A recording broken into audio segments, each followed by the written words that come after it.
Hello বন্ধুরা, আমার YouTube চ্যানেলে সবাইকে স্বাগত জানাই। আজ তোমাদের সামনে একটা অসাধারণ টেস্টি শরবতের ভিডিও আমি নিয়ে এসেছি। এই শরবত আমার বাড়িতে মাঝে মধ্যেই বানিয়ে থাকি, কারণ আমার ছেলেমেয়েরা এই শরবতটা খুব পছন্দ করে। তোমাদের বাড়িতে হঠাৎ কোনো যদি অতিথি যায় বা তোমরা গরম থেকে ফেরার পর রিফ্রেশমেন্টের জন্য তোমরাও এই শরবতটা খেতে পারবে। আর অসাধারণ টেস্ট এই শরবতের, খুব গরমে খুব আরামদায়ক শরবত। তো চলো ভিডিওটা এখন শুরু করি। তো বন্ধুরা, আমি এই সুস্বাদু খাবারটা বানানোর জন্য দেখো আমি এখানে অল্প একটু তরমুজ নিয়েছি আর নিয়েছি দুটো সবেদা। আমি এখানে তরমুজটা অল্প একটু ওপর থেকে কেটে নিচ্ছি,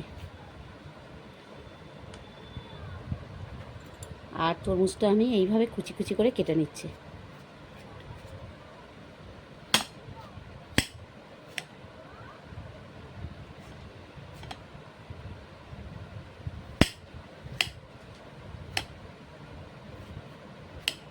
আর সবেদাটা আমি খোসা ছাড়িয়ে নিচ্ছি।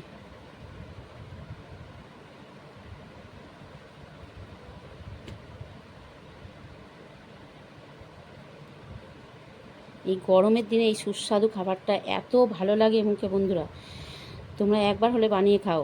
আর যদি তোমার ভালো না লাগে তো কমেন্ট করে আমাকে জানাবে, আমি গ্যারেন্টি দিচ্ছি তোমার ভালো লাগবেই খেতে।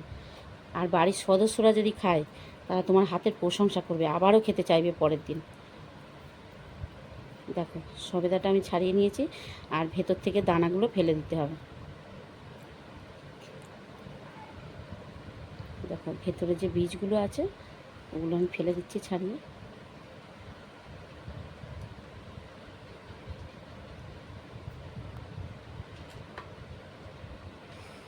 দুর্দান্ত স্বাদের রেসিপি এটা।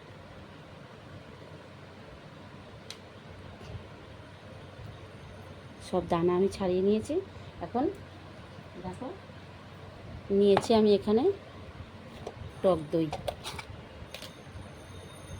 আমার এখানে 100 গ্রামের মতো টক দই আছে। তো দেখো এই টক দইয়ের সঙ্গে আমি যে সবেদাটা কেটেছিলাম এই সবেদাটা দিয়ে দিচ্ছি।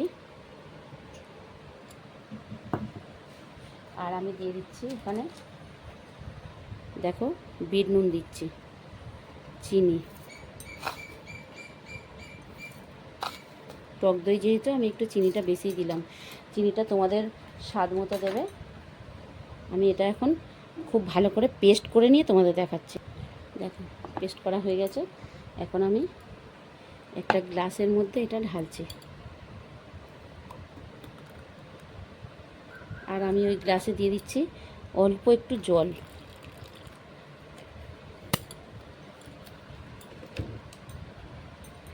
খুব ভালো করে ফেটিয়ে নিচ্ছি।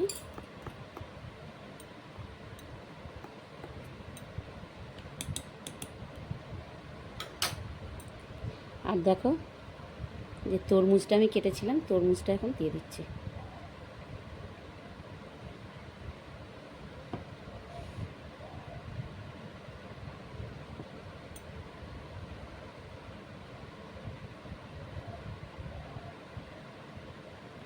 তো দেখো আমার সুস্বাদু শরবত এখন রেডি হয়ে গেছে।